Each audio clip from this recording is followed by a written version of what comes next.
Hello and welcome back to another episode of World of Warcraft Hardcore. My name is Syken and today we are starting the World of Warcraft Hardcore series, or continuing rather, of our Rogue. Syken steps, hides, whatever, in the official service of Stitches. You know the drill. We are in the Arathi Highlands. It's time for us to do what we're always doing, which is doing quests, but this time a couple of elite quests have come up, which I really appreciate. I got a group together in typical fashion. Gotta do what you gotta do. And we are now starting to move in. We got a couple of rather nasty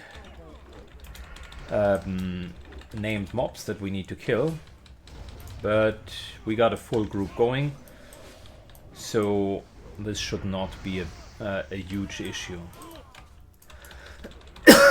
So we need to go.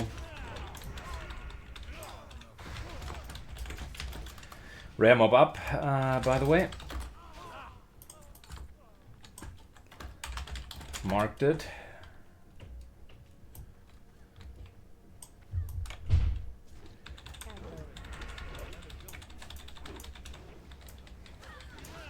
Good. With the Prowlers, it's always the same. You're getting quite a few of these guys.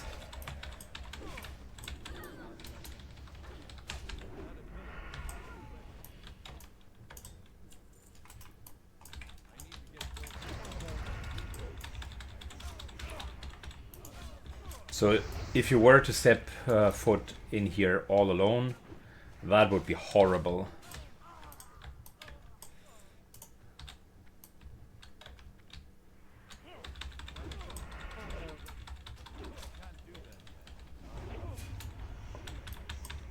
These guys want to do all of the quests, so that includes badges and so on.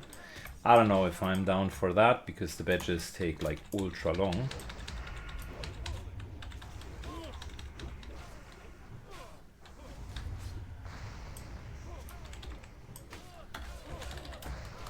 Sheep marked.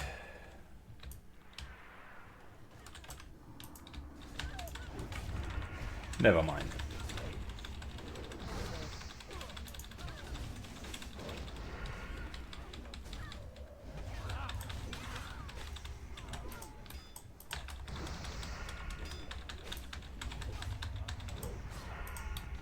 At least he was sheeping an ad.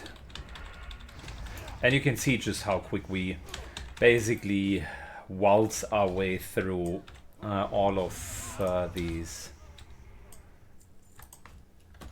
Yeah, disappointing. This way.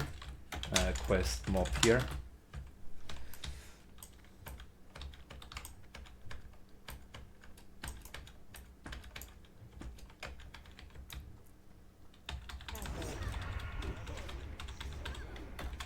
At least it used to be here.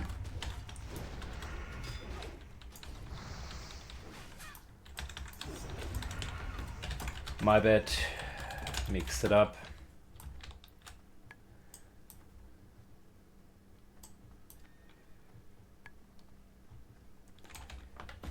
Let's take her down there and then go into the keep.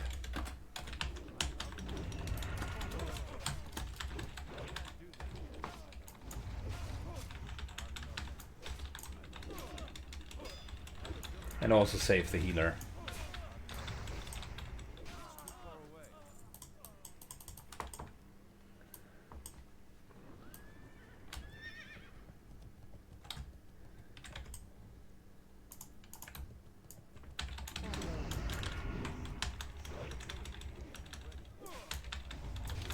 Nobody is watching after the healer. Like, what a unattentive group, really.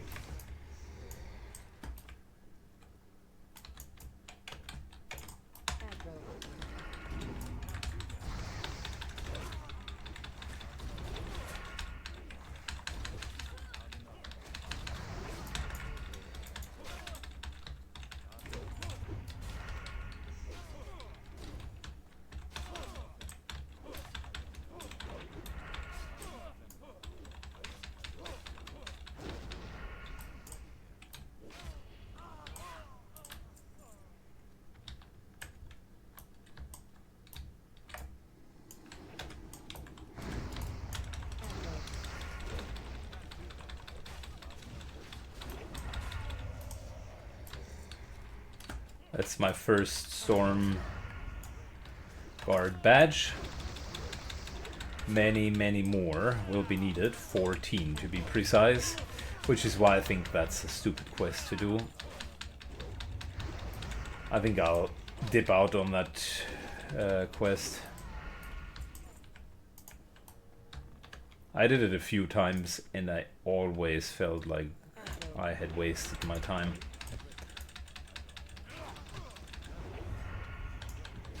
I could solo these guys, and even then I kind of doubt that it is worth it.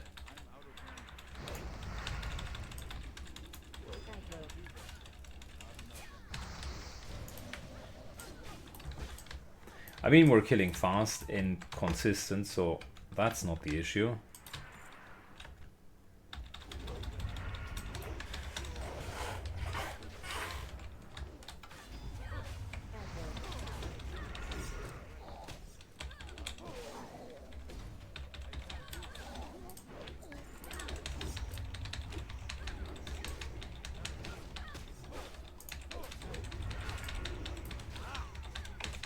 The main issue is the drop rate is not 100%, and if it would be 100%, you already need 60, 80 actually. No, what am I saying? 75, it's 15. So 75 of the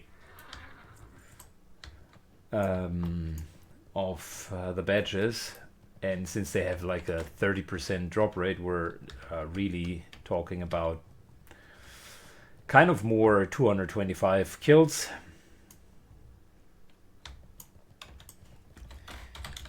Keep maxed. Okay. So opening perception.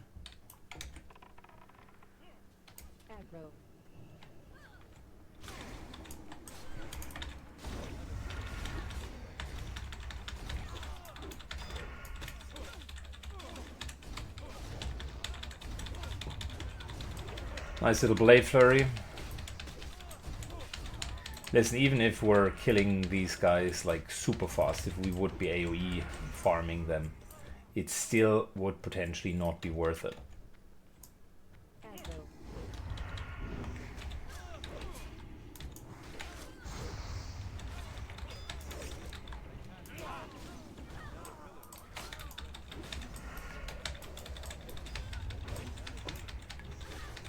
I have 3 badges so far,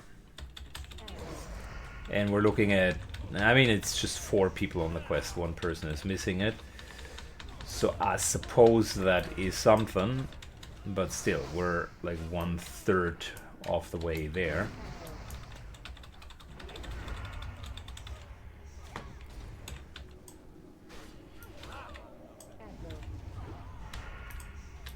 Now the 5th person wants to get the badges quest.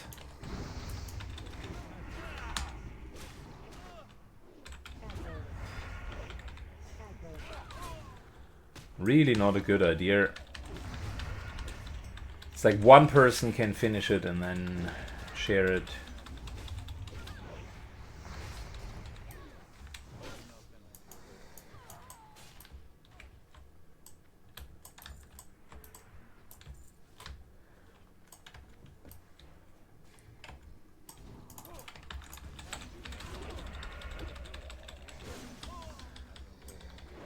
I mean, our team is strong, it's killing fast, so I suppose it could do it quickly.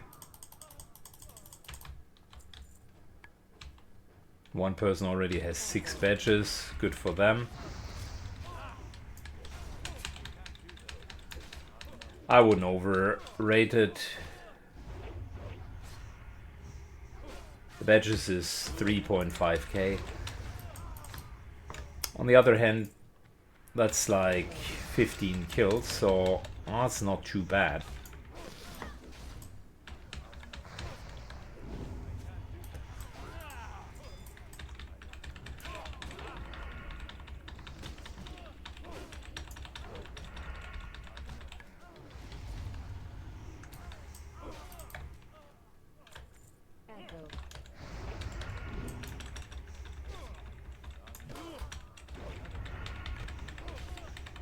For whatever reason, I'm the one with the lowest amount of badges.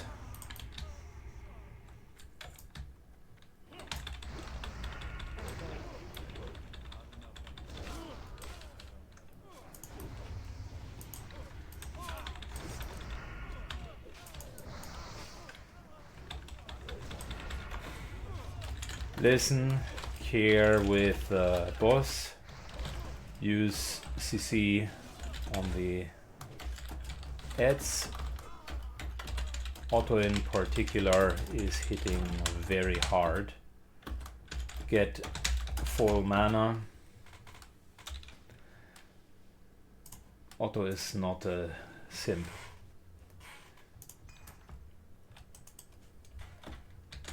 Sheep Moon.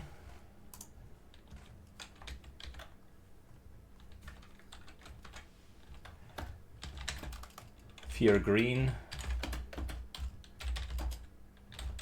Kill Skull.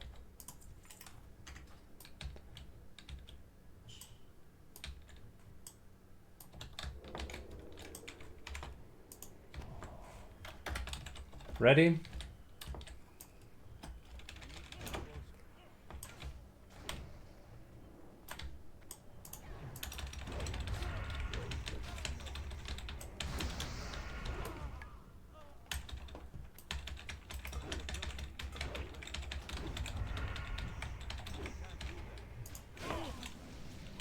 Good. We're popping adrenaline rush. Get auto down.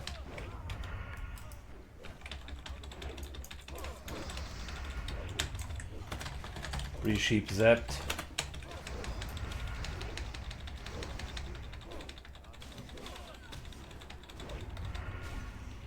Mage is not paying enough attention. Yeah, the Falcon Crest was the guy that is actually dealing quite a bit of damage.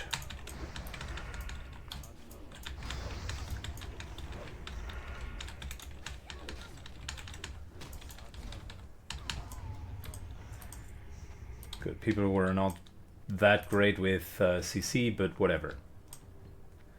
Got our shit together.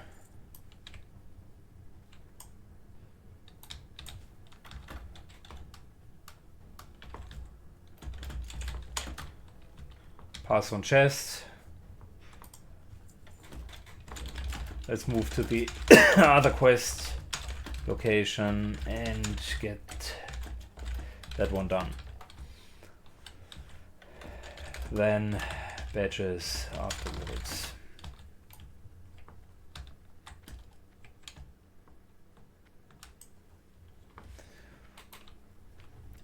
Okay, so we got 2 quests done.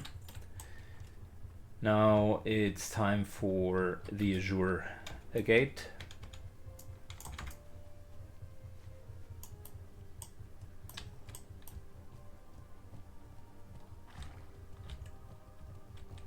Make sure that the priest is going to be okay. And the warlock.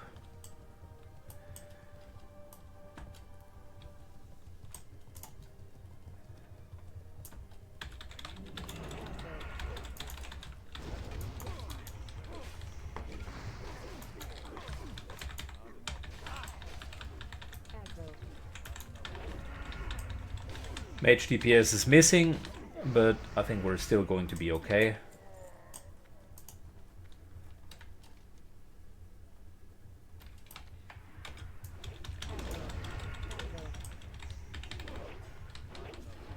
I'm very happy with our DPS, super fast, 0 problems.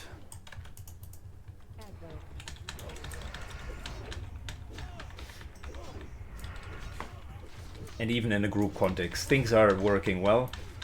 I like it that, I mean, one thing in hardcore that really works well is less experienced players are okay with taking advice from more experienced players. I personally like that. And for World of Warcraft, that's rather atypical, one should say.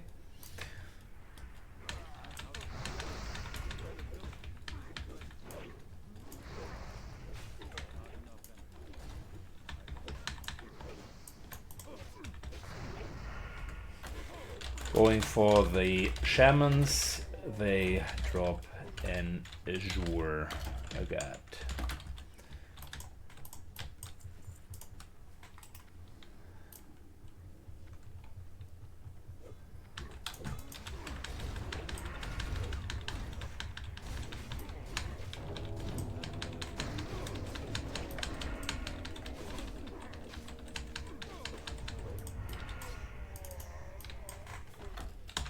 Rare mob, marked it.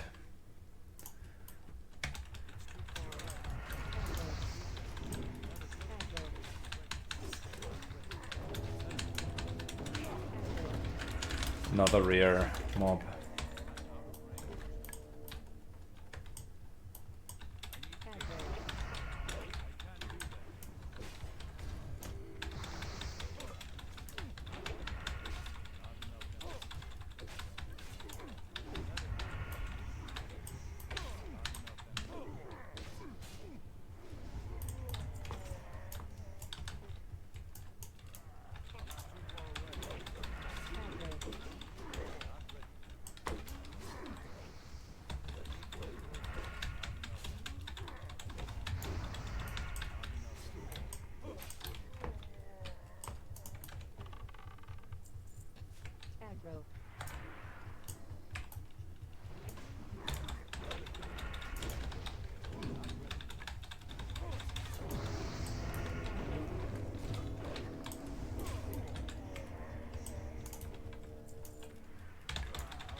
Okay, got crippling poison.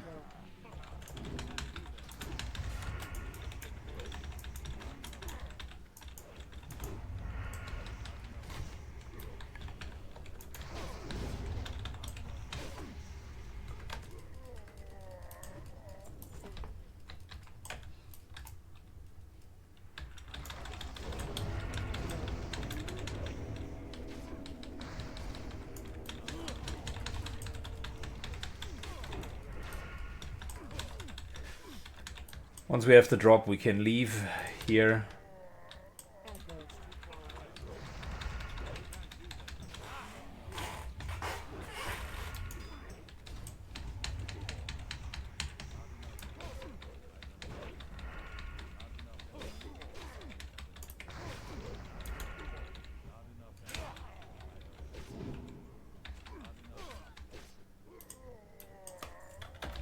What the fuck? No drop again.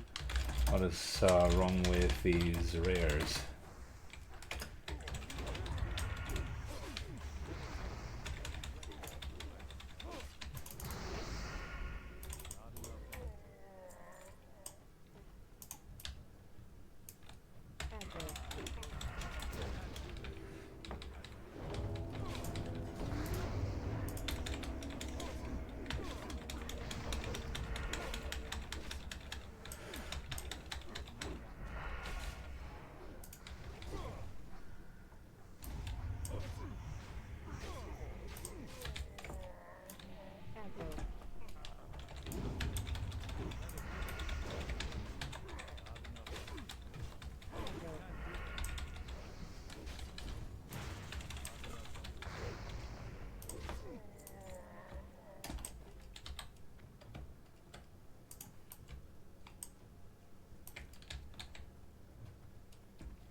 We can do that after the drop.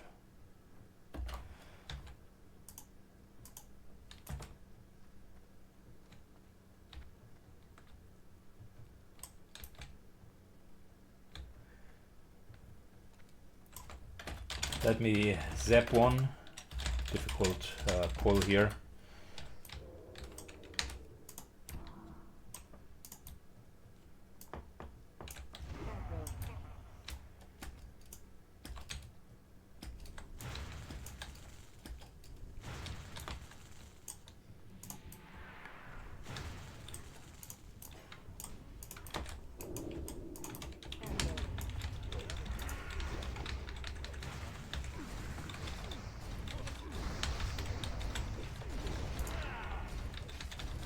Someone broke my wonderful blind.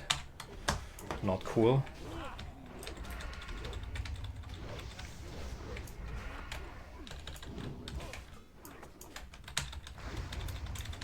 Man, I feel that I'm doing more crowd control than anyone else. Kick here, blind there.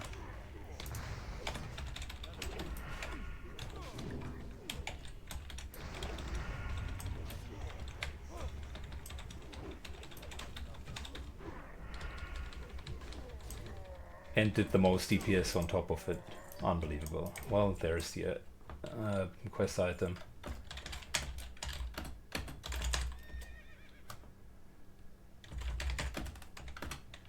Alright, let's go to your trainer.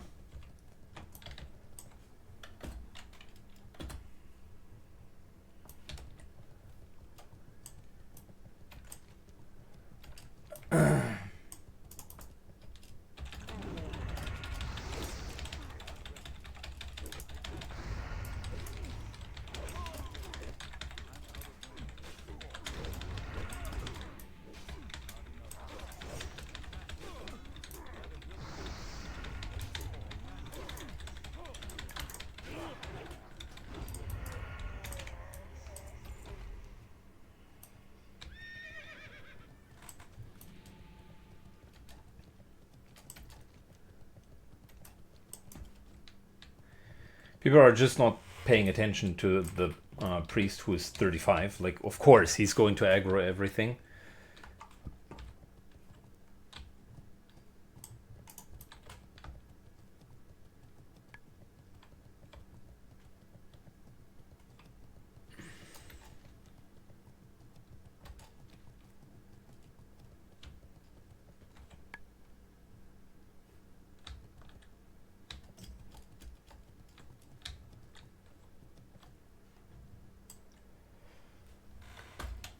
Okay, I would pass on the badges quest.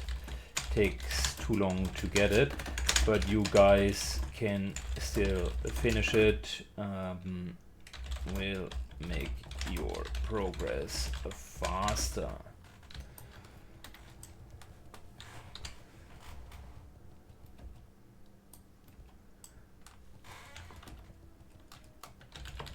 Yeah, I know, Spank, that there's a follow-up, but no one here is on that step, and I don't want to waste your time.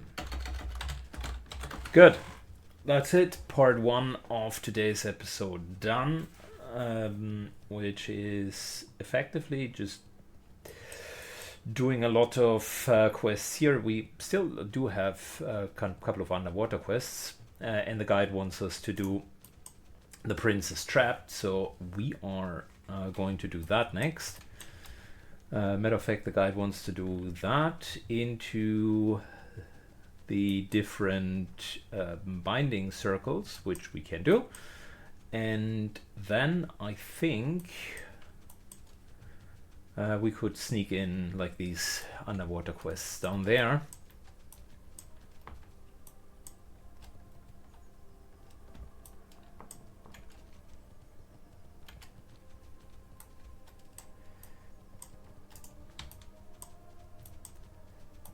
Well met. Be careful. Farewell. See you around.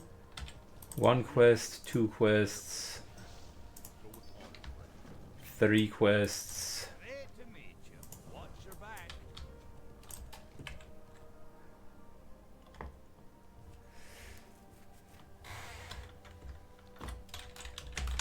Question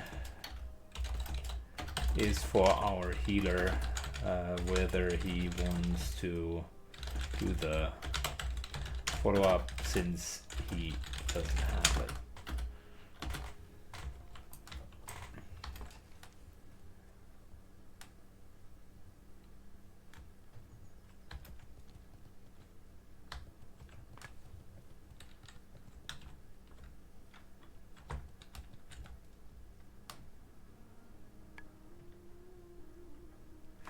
Okay, well, maybe we're going to do one follow-up quest.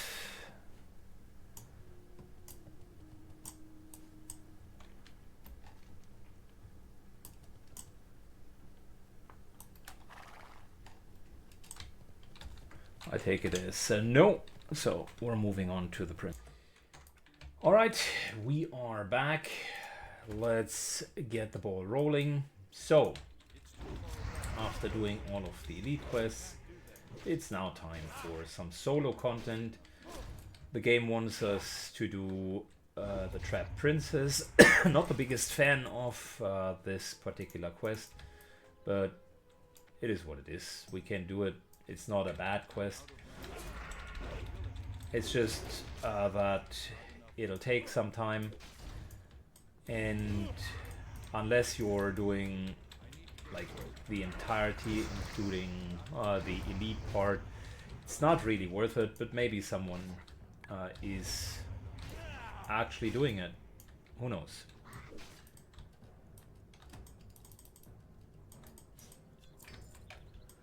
Good. We gotta get 12 modes of Merso.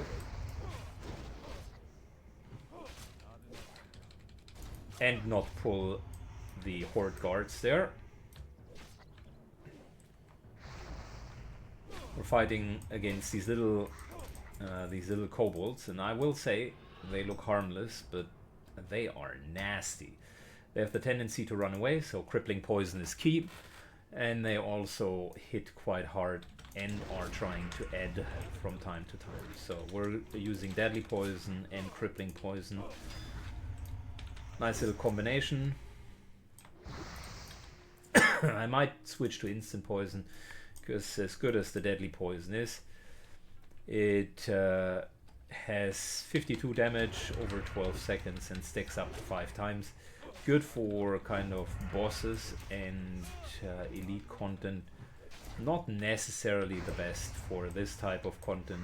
Yes, you get 2-3 stacks off, but these guys are dying so fast. I think instant poison might be the call here. So the moment that that runs off, we're just going with insta poison.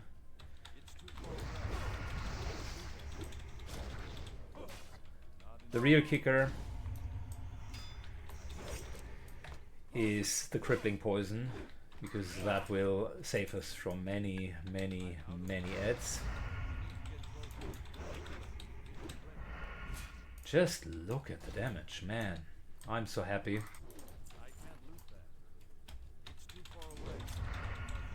I vividly remember, yeah, on my shaman playthrough, I was way lower, like level 34, 35. These guys were considerably higher level compared to what I was at that time. And I even made the decision to not go into the cave, because there was a good chance that I wouldn't survive it, like a really good chance. But it's not the case here. I think we're doing just fine. All we need to do is get 12 of these crystals. We already got 4. Gotta get a few more, and we're barely taking any damage.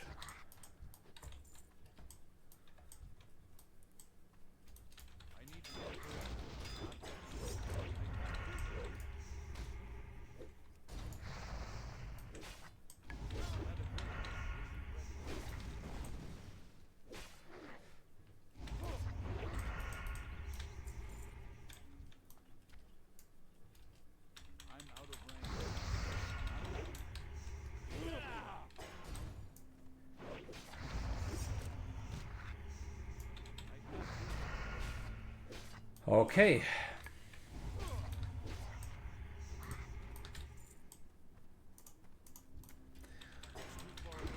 We need to kind of go all the way and clear the entire cave, and then go to the stone and trade in the 12 motes. The problem is, oftentimes you end up at the stone, and then the drop rate of these guys wasn't good enough.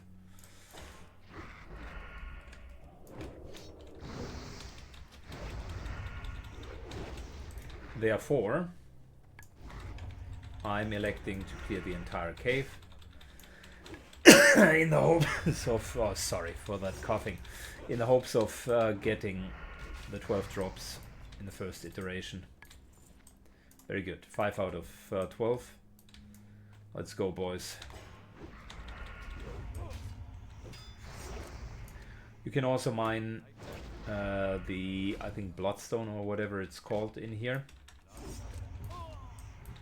You need that for a booty bay quest, but we don't have mining, and I didn't find any of it on the auction house. Here it is. There's a bloodstone deposit. Nice to have, but we are not going to get that.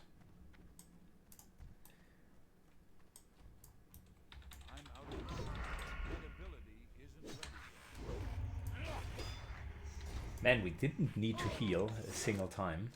I'm telling you, if we get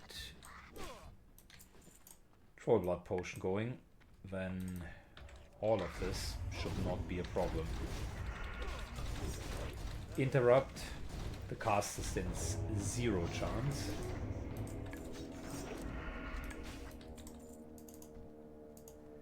That guy is somewhere, but not in this cave. I was told there is some way up the mountain ridge here, and somewhere up there.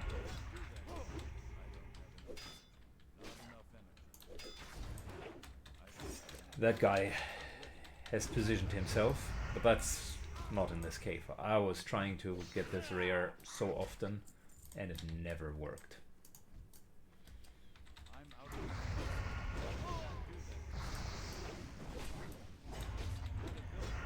Nice. We're fine.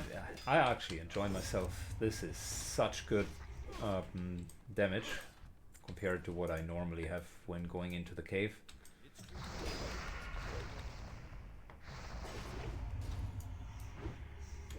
First couple of strikes and he's already at 50%.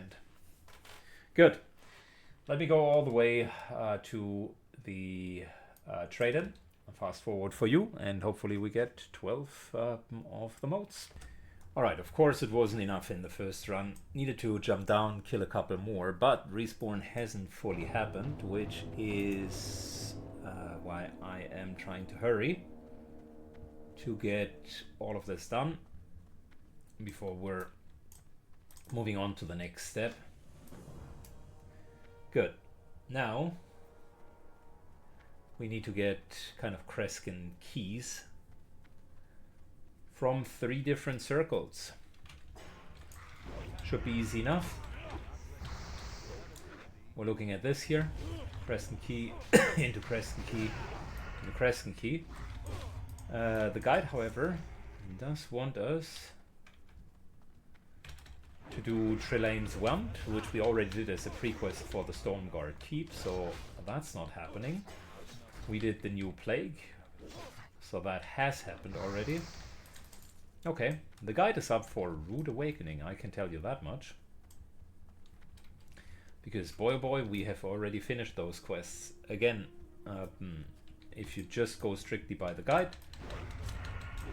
I wouldn't have been able to do the elite quests today, and the elite quests were easily like 12,000 XP. So instead what we're going to do is we're going to do all of the 3 key locations. That's fine.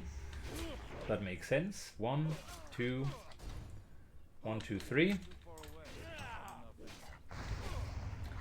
And then I hope what the guide has been planning to do is go down and do the underwater quests, because those are super fun, and I think we are in a unique position. Lots of DPS, underwater breathing potion available. We could easily do that. And the cool part about it is once we're done, we go back to Booty Bay, trade it in, and we go for round number 2. Nice. They are no longer skull, but just red. Okay, cool. So let's go for the 3 Kreskin keys. We need to get all 3, and then I think trade in here at the stone altar. And that is, besides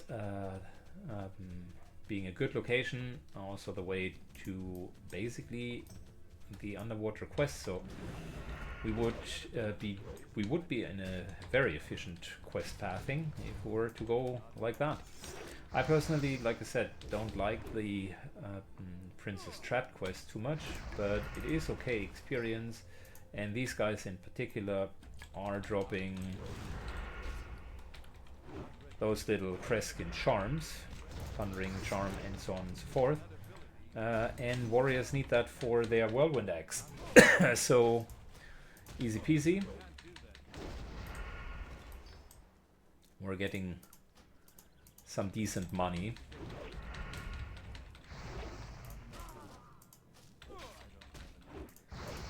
Gosh, we got crap loot.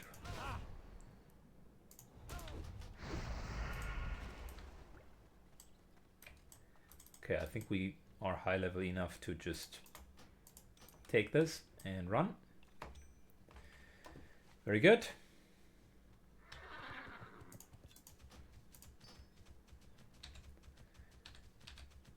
Fantastic. Good. First one done. 2 more to go. Fast forward for you guys. All right. Time for the second binding. Can I get that without pulling? Yeah. Okay, cool.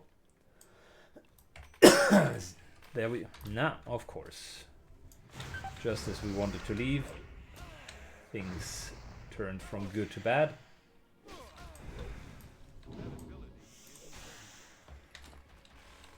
Good, we got one more at the fire elemental location. Let's get that one. Alright, here we go. These guys deal the most damage. Starting with a little stun.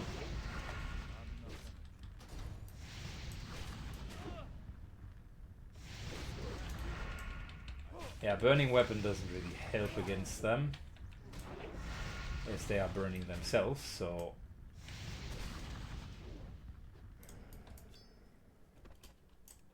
I think the burning charms also always went for the most money. Yeah, sort of. A little bit more than the others. Because these guys are a pain in the neck.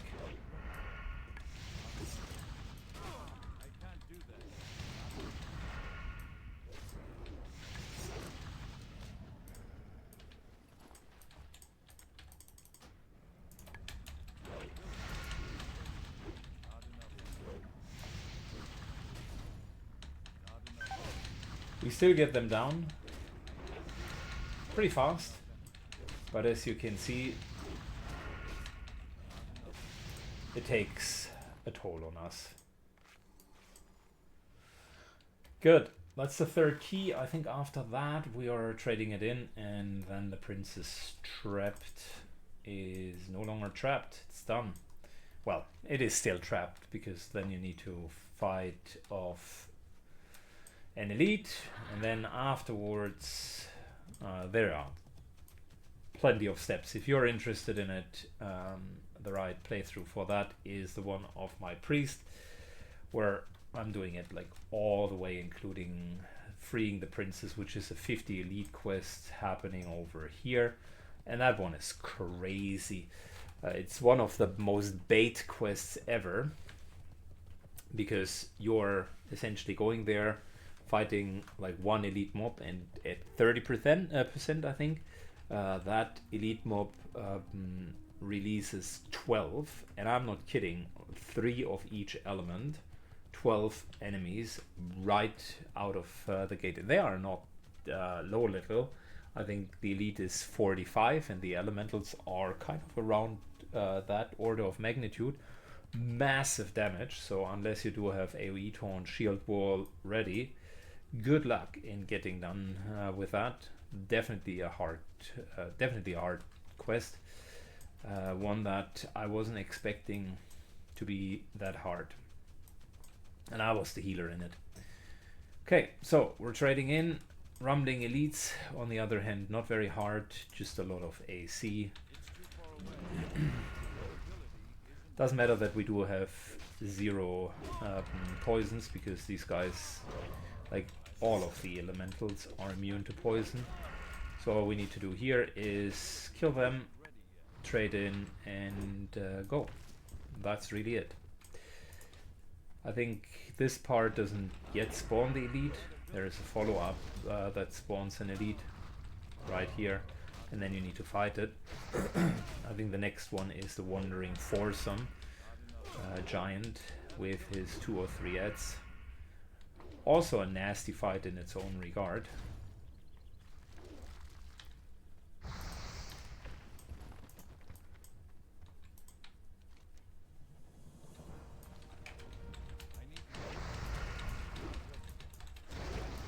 Good. This allows us to now theoretically breach the stone. We're not going to pick up that quest because I don't want to do it. I don't want to do the follow-up. Good.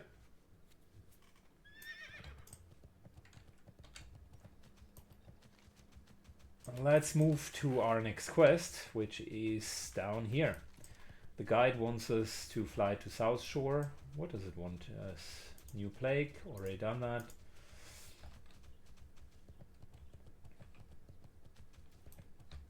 Wants us to do a lockout skip. That is a really bad idea in both of these zones, because the Arati Highlands do have the PvP zones, so any form of lockout skip here is really, really bad. Wand over Fist, done that already. Assassin's Contract, done that. Turn in where do Hearthstone and South Shore, down the Scarlet Path. Okay, we've done that. Baron's Demise, we've done that. Kill Syndicate. The only thing that we haven't gotten is Head of Nagash, which basically is the boss there. So we do have a few quests, magical analysis included, and Nagash is up there, but I'm not even sure if we qualify for that, to be honest. South Shore, nah. Return to Milton. Dark Council, I think that might be it. I think Nagash was level 40. We can definitely do those quests, but again, the guide in my perspective is doing a horrible job in pathing, because I know for a fact that these quests that we are about to do are part of the guide, because I've seen it in that very survival guide. And for me, it doesn't make any sense. If you're anyways here, you might as well just do the quests. They are at the correct level. Just because it is 1 level higher than what you would normally be at this point in time, really doesn't mean that you cannot do those quests. So the guide, in my perspective, is moving you around way, way too much. Hey there. Good. Hey, how you doing? Give me the deep sea stuff, that's good. Give me Drowned Sorrows, that's good as well. Can I help you? And let's do the protection here. We're going to use some stat food, because why not?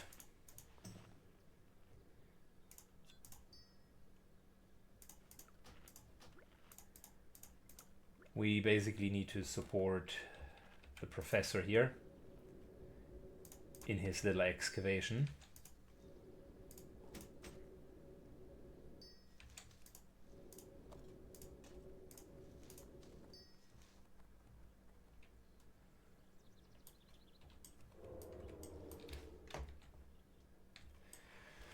Then 2 elementals should spawn right here.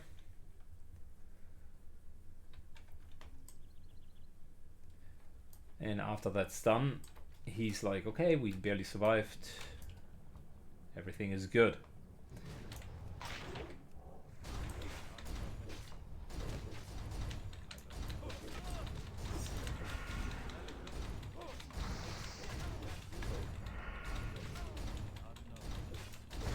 With Blade Flurry, these guys are not a problem.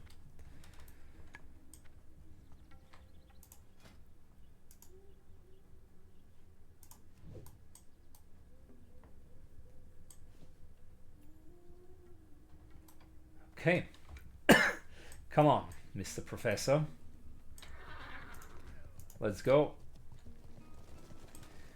And we're soon at the underwater part. Hey, seeing you.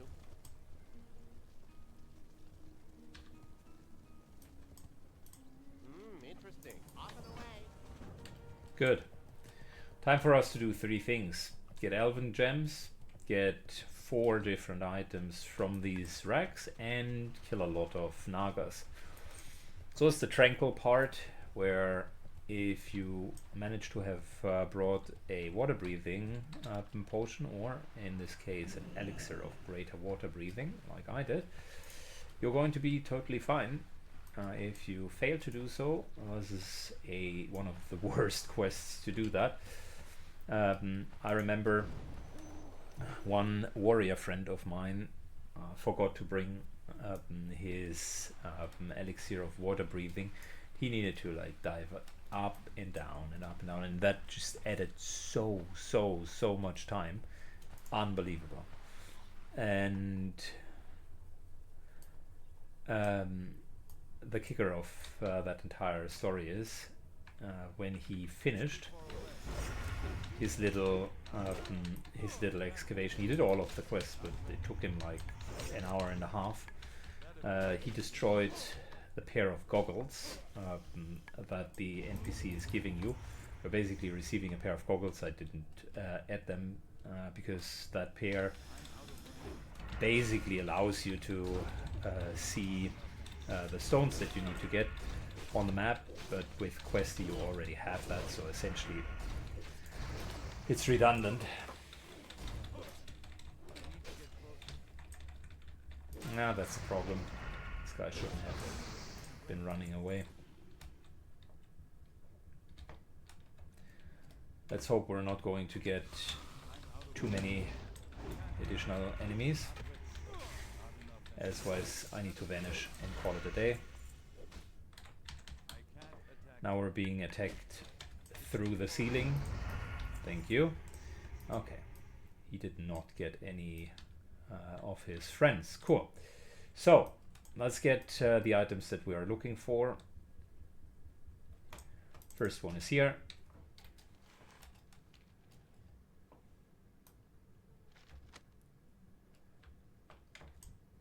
Second one is down here. More precisely back there. But we need to kill a couple of casters anyways.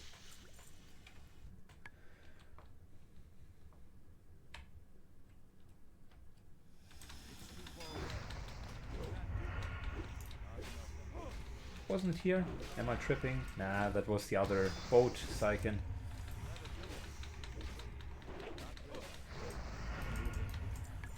Still one level above us.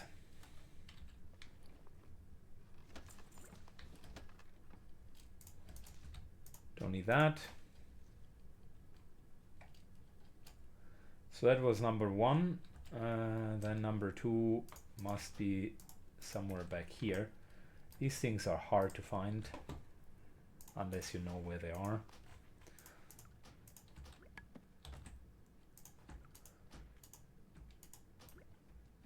Good.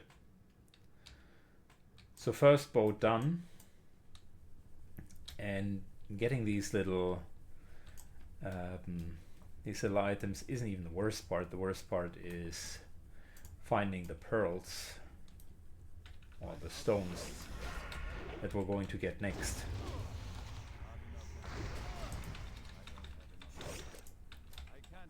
Underwater combat is always a bit iffy because you don't have a way out. Something goes wrong, you're basically on the hook. Very difficult to disappear. Vanish makes it easy for rogues, but other classes do not have that luxury. Maybe druids because of underwater travel form.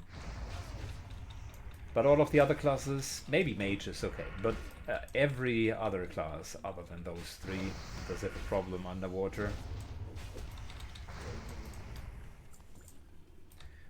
Good. We need a couple of these stones, 10 to be precise.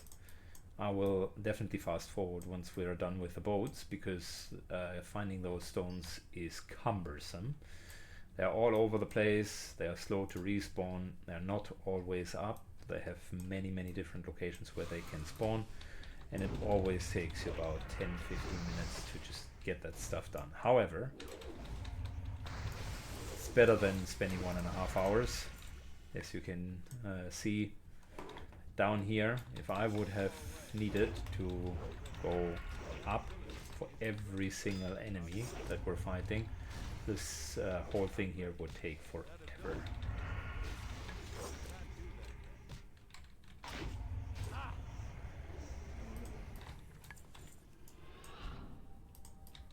Good.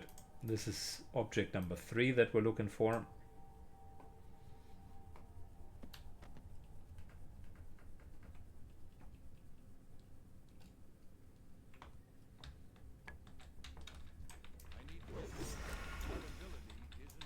And somewhere here should be object number 4.